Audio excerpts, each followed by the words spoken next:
A very good day to our ethical hacking lecturer, Sir Nizam. Today, Arvind and I would like to present our case study. So now, let us start our presentation. Before we continue with the presentation, I would like to introduce myself and my team member. My name is Peter PAULRAJ, unlike THAVARAJ, and my matrix number is 01DDT21F1152. And my team member is ARVIND, unlike ULAKANATHAN, and his matrix number is 01DDT21F2071. So this case study is outlines about the overview of the attack and how it was carried out, continues by the techniques and tools used by the attacker, and following by the impact on the victim and the potential consequences, and lastly, what are the prevention measures that could have been taken to avoid this attack. So now let us start our presentation. So for my part, I'll be doing the man in the middle attack using Kali Linux on Windows Portable 2, and Arvind will be doing the man in the middle attack using Kali Linux on Windows 7. So for my part, we have to use this both machine, which is a Kali Linux and Windows Portable 2. So now let us. I've already opened the both machines, which is Kali Linux and Metas. So for the Metas, as we can see, we have to log in and type the IP address because I've already typed. For to know the IP address, we have to type the if config, which is here. Our target machine's IP address is 192.168.0.9. So now let us back to the Kali Linux.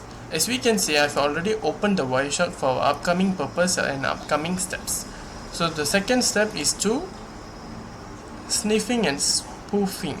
We have to choose the ethercap and type the password, and yes, this is the interface of the ethercap, and the sniffing startup is turned on, and let us accept and click the tick button.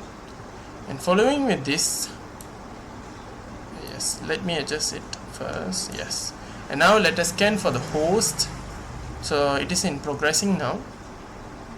So yeah, there are 4 hosts added to the host list, and here we can check the host list.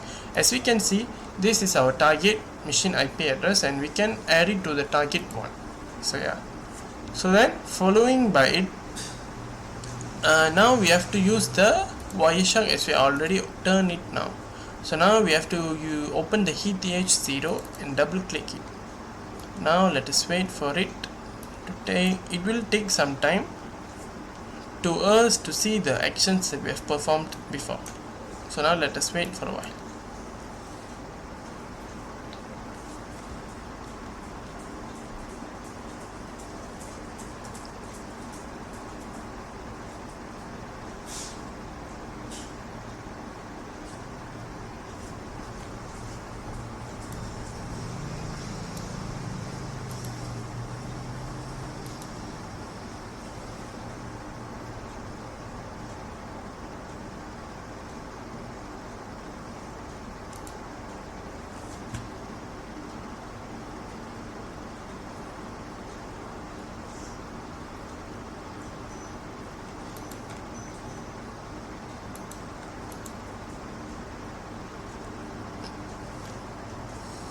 So as you can see in the command also, the Wireshark is started to capture, and it is starting, and it will take sometimes to us to see the actions that we perform.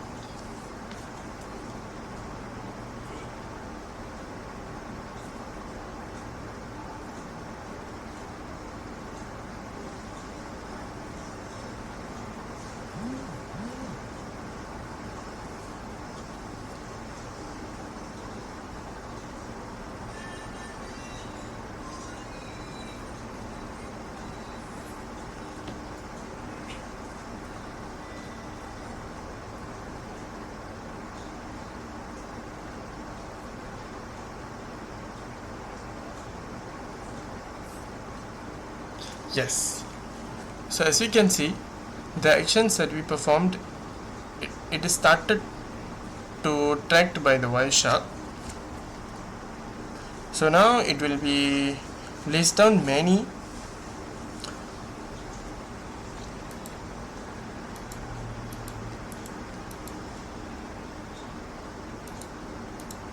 Yeah, as we can see, metas portable. Yeah, so yes, the actions are started to track now. So now let us back to the EtherCap.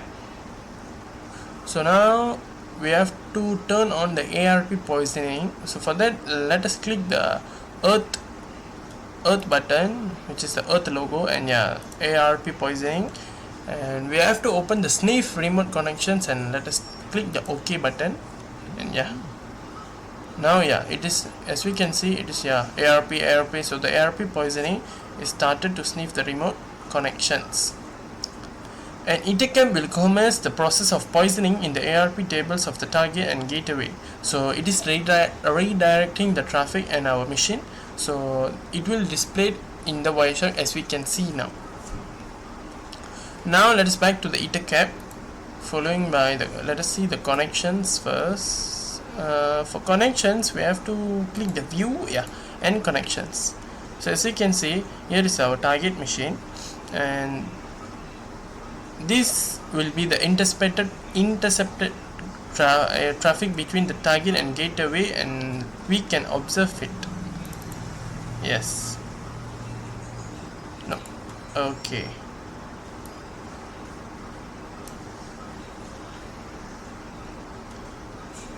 Here also we can see. So now following by the next step, which is the last step, will be to the plugins here and to manage the plugins. So here there are many plugins. This is to activate the desired capture plugins and to save the capture plugins or capture packets to a file to future analysis if we needed it. Here check poison if the poisoning had success also. So all of these we can use for future analysis. So the ARP and the stuff we have performed we can see now.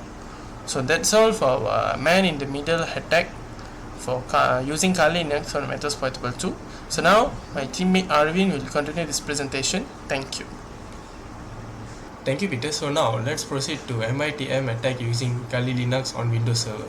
So first of all, open your Kali Linux and open your Windows Server. So on your Windows Server, open CMD to find out the Windows Server's IP address. So type in ipconfig, then you will find out the IPv address for Windows Server is 192.168.0.7. Then open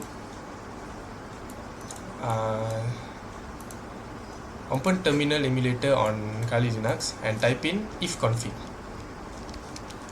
Then you will see that our Kali Linux IP address is 192.168.0.8. Then try pinging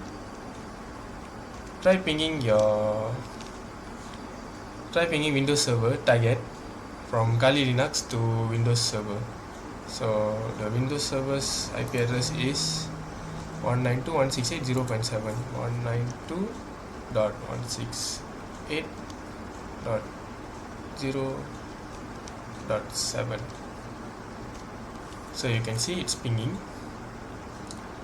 Press Ctrl C to stop the ping and close the terminal emulator.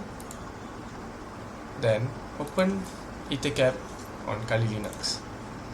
Then enter your password. Then as you can see, sniffing at startup. Then primary interface is ETH0. Then click on the correct symbol and then plus this scan for host. Wait for the progress and then click on host list. As you can see, our Windows Server's IP address is here. Click on it and add to target 1. Then open Wireshark on Kali Linux. Then press on ETH0. Wait until it starts sniffing. Live capture in progress.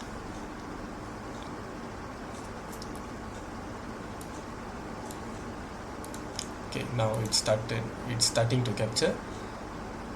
Then click on MITM menu and click on ARP poisoning, sniff remote connection and press OK.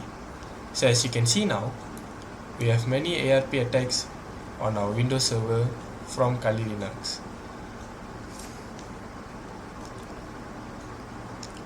Once ARP poisoning is initiated, the resulting display can be observed from in Wireshark.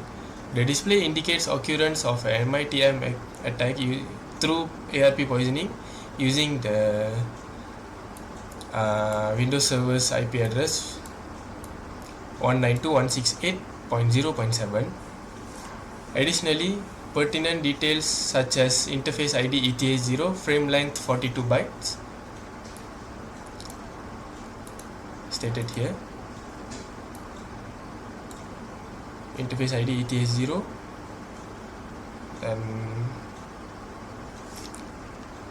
frame length is 42 bytes, and the coloring rule name is ARP are visible. So then, to conclude, click on the stop icon on AutoCAD.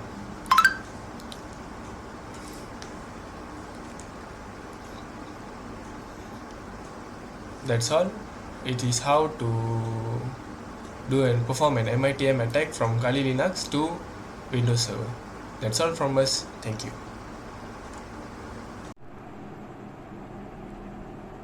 So now, let us talk about 5 points to prevent measures to avoid MITM or man-in-the-middle attacks. So first is encryption. Implement strong encryption protocols to secure communication channels and protect confidentiality of transmitted data. Second is digital certificates and PKI. Utilize digital certificates and public key infrastructure to verify the authenticity of communication endpoints and prevent impersonation by attackers. Third is secure network protocols. Use network protocols like TLS or SSH to ensure encrypted and authenticated connections, reducing the risk of MITM attacks. Then, two-factor authentication, 2FA. Implement 2FA to add an extra layer of security to the authentication process, making it more difficult for attackers to impersonate legitimate users. Fifth is security awareness training. Educate users and employees about MITM attack risk, best practices to secure communication, and how to identify and respond to potential threats. So that's all for our case study presentation. Thank you. Have a great day.